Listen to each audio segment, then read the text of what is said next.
Hi, welcome back to BG Pythons. My name's Ben, and this big lady is Margaery.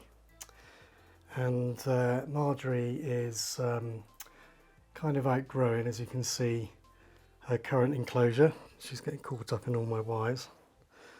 And so today is all about upgrading her to a new Viv.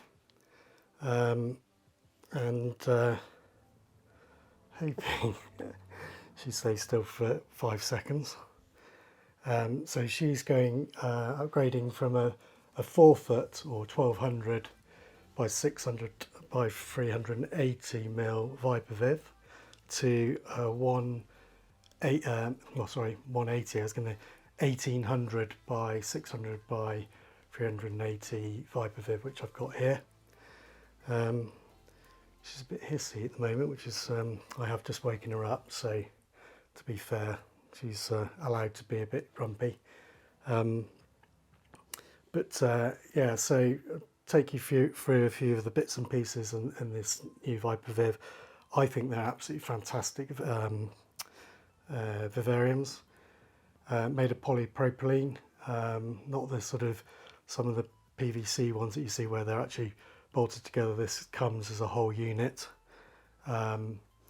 which does make it slightly more expensive to courier, to transport.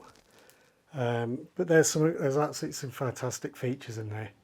So for a start, we've got these supports that go throughout the cage, so there's no sagging of the roof, which is a common problem with sort of plastic vivariums, particularly when they're sort of over the 6 foot mark.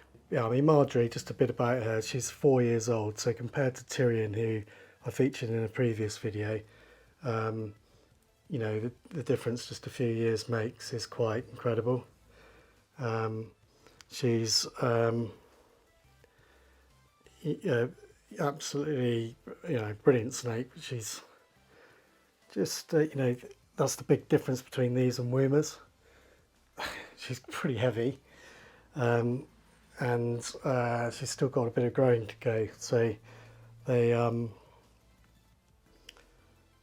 yeah, just a bit, see there, a bit bigger. Still, what I'm going to do with Margaery, why she just wants to go and see the world, so I'll just let her crawl around and see everything that's going around. You don't get this with ball pythons. But some of the, oh dear, she's getting caught in my wires, stupid thing, come on. Be prepared, they say. Yeah, is it me?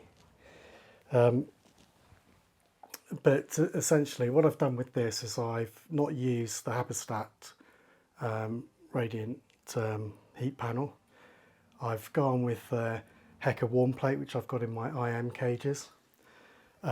This is a much larger 51 by 41 centimetre heat panel, so it takes up almost a third of the vivarium, and I tried it for 24 hours before I'm going to be putting Margaery in shortly, just to make sure the temps were good. I'm quite happy with them. I'm getting around sort of 92 in the hot spot, and it goes down to 75 at the cooler end. So it gives Margaery here a few options. She can decide on what she wants to do. She's getting herself in the right pickle. It's very pretty actually. It's got a really creamy bottom. She's a bit of a handful if I'm honest. Nothing compared to my reticulated python I used to have, but this is superb snakes. Very interesting, very inquisitive, always having a look around and wants to know. So this Viv's going to be sitting above my desk, so she's going to be somebody that I can interact with quite regularly. So I'm going to pop her in now so she can have a little crawl around and talk you through some of the features in the cage. So let's see how she gets on. Oh God. One of the good things is this has got dual doors, and where, you know, makes it much more easier to service the cage and feed and so forth. All of the cages, the doors aren't glass, they're plastic as well, and you can have either chrome or a black finish on the hinges and the locks. And of course the locks wouldn't be locks without sets of keys, so you get your sets of keys, which is, I don't tend to use them, but all of my ViperVivs obviously I can lock if I needed to. You know, pretty useful if you've got young children. They very unlikely the snakes are going to be able to escape from a cage like this because they can't move the glass or slide the glass very easily, and these aren't easy to knock. They would have to be quite clever and knock each one to do that, but this does give that added bit of security if you wanted to.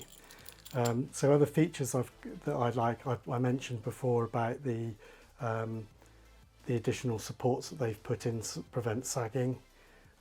This is really useful, and the other big bit which I love about ViperVivs is that you can customize. You can add shelves, you can add various bits and pieces that you want. In my case, I wanted a much larger heat sink pad, so when I put this larger heat panel in, I'm drilling into still into the Viv without it coming out the other end. Something that I looked at in my previous video with the having to put these little bits of plastic in just to prevent the screws from going all the way through the Viv.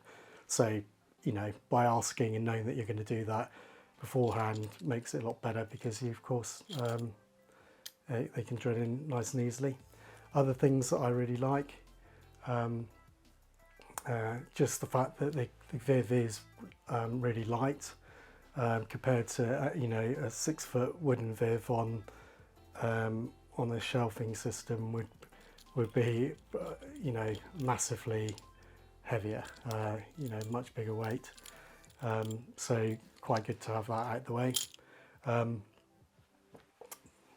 Now, so one of the, well, I'll just grab one of these. So I mentioned in my previous video that, well, one of my previous videos about UVB lighting, and you know, because pretty much all of my Vivs were using the White Python LED lights, which I absolutely love, and I love the fact that you can from one source you can have multiple lights coming off them, as you can with the Arcadia UVB. This is the Shade Dweller one. I've decided just to try it with my black-headed pythons, just to see. So you can see at the top here, I've installed, as part of the installation, you'll see that anyway. But I've got the UVB put in there, so I'm trying it out, and just to see if you know, any behaviour changes happen with the snake. I've already installed it with my smaller black-headed python Tyrian. He seems to come out and bask a little bit underneath, and also the colours. Not that there's a massive colour change, it's just that the light's just slightly different on them, and it just seems to be quite nice. So I'm giving it a go. They're not too expensive, and like all things, most of the reptile stores online have these, or you might have a local reptile store that sells this stuff. I'm going to give it a go and see how it goes. I've got spare LED lights if I want to switch things about and everything. In terms of heating, I'm using a Microclimate Prime 2. One of the reasons I've decided to use that is that one, it's just one box, so it's quite nice and tidy. It's not too in the way. You can see I've got a video about the microclimate Prime 2.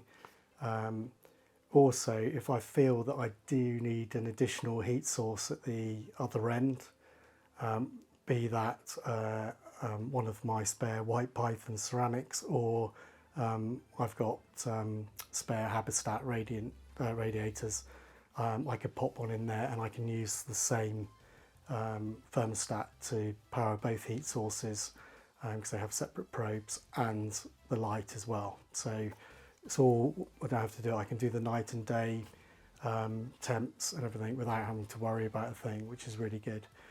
In terms of water, I have wombers and black-headed pythons don't bathe like a lot of other reptiles and things, so I'm going to continue using my small LP racks dish holder, so as you can see in the picture, which is really useful and easy to change. So Margaery's making herself sort of at home at the moment by kind of rearranging the furnishings in the Viv. Really good explore. It's really great because I can sort of tell that she's probably about 7 and a bit feet long, because she's slightly longer than the cage, so this is a really good step up for her. Just thought I'd bring out a classic ball python doing its ball python pose. This is a super butter blue-eyed leucistic male ball python. He is normally not this shy. He's normally pretty hello mate. He's normally pretty cool. He is completely white, and has been he has recently shed, so I'm hoping that's the reason he's refused his last few meals. Though I weighed him and he was, you know, he had grown, so I'm nothing to be concerned about. But I would say it's one of the big differences between wormer pythons and black-headed pythons and the ball pythons is the feeding. Literally, once those guys get going, they're unstoppable, really. Whereas you can have periods of time when these guys don't feed for quite a bit. And whilst that isn't something necessarily to worry about, it's just frustrating when you may be paying, you know, a little bit of money for your rats and mice. One of the things, one sort of top tip would be, if you've got more than a few snakes, is to cycle your feeding, so you don't try and feed all your reptiles on the same day.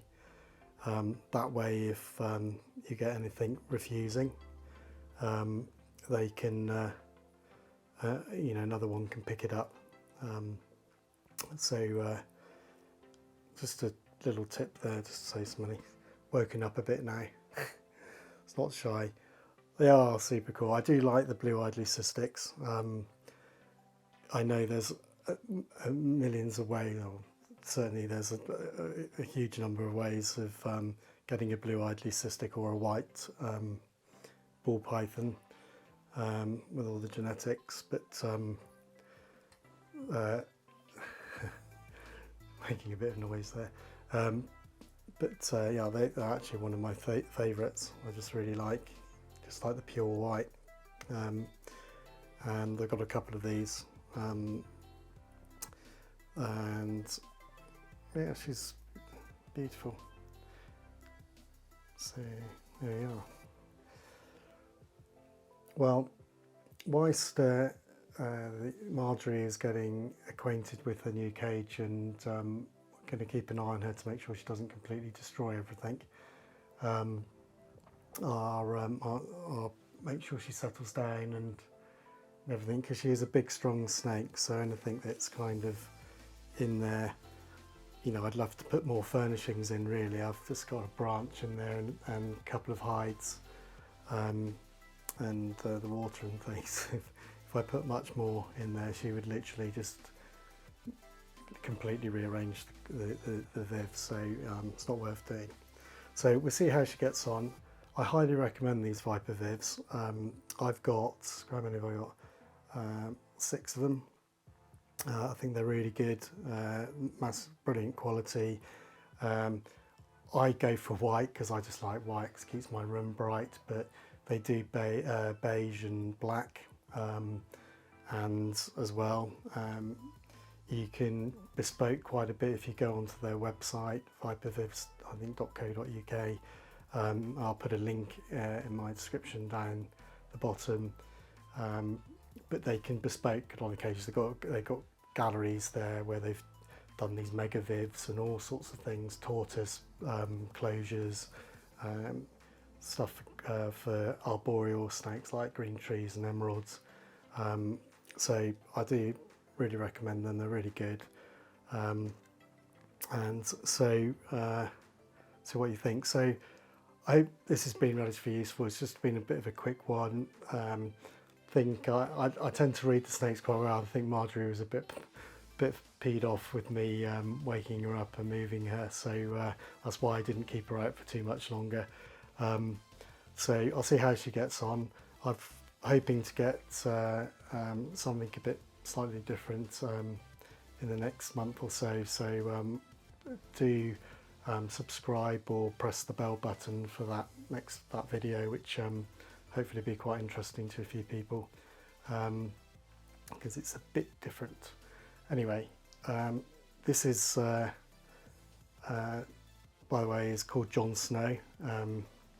So from Jon Snow and myself, I bid you farewell and look forward to hearing any comments or anything and chatting with anybody over the next whenever. See what happens. Anyway, take care.